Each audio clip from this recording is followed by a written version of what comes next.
Welcome to Unit 1, the history of journalism.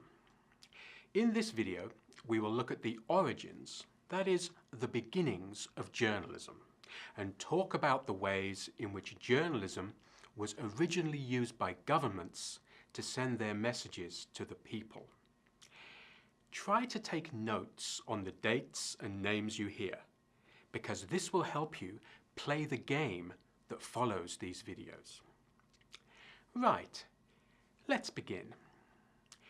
The first time that people received the news was back during the times of the Roman Empire, in around 130 BCE, before the year zero.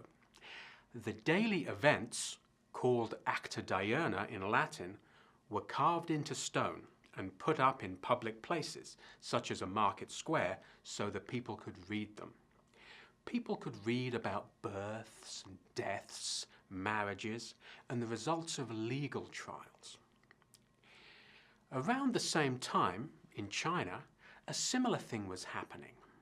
The Chinese government sent out messages called dibao, meaning government report, to local governors, people who were in charge of an area. They then shared some of the information with the local people. For over 1,000 years, people got the news this way, until a German man called Johannes Gutenberg invented a machine that created many pages of text very quickly. The machine had small metal parts that moved so that any text could be created and then many identical copies made.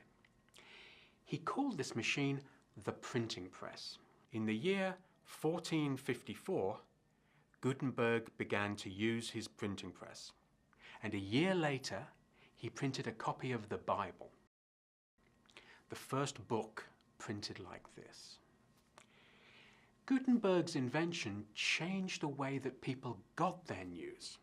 It was now much quicker and cheaper to print texts, and almost anybody could do it. However, governments still controlled what people wrote.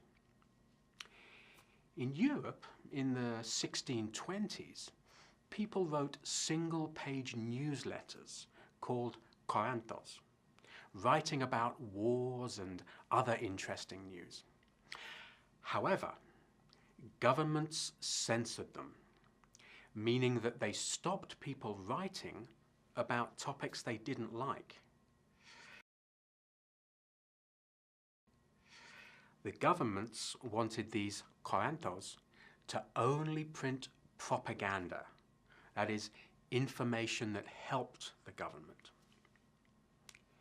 In England, in 1644, John Milton, a famous poet, wrote and published Areopagitica. This speech called for the freedom of the press, meaning that people should be able to report the news without government trying to stop them.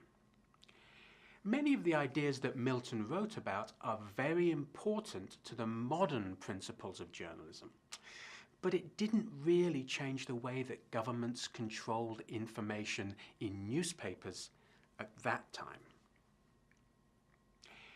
In 1665, a newspaper called the Oxford Gazette began in England, the oldest newspaper printed in English. Many people learned about the Great Fire of London a year later by reading about it in this newspaper. People can still read this newspaper today.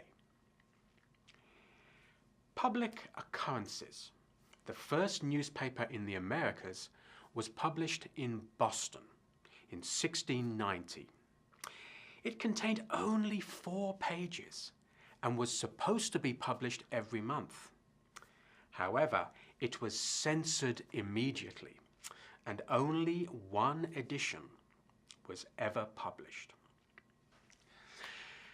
As we have seen in this video, in the early history of journalism, governments wanted to control the information that people received. The authorities censored newspapers when they did not like what was being printed.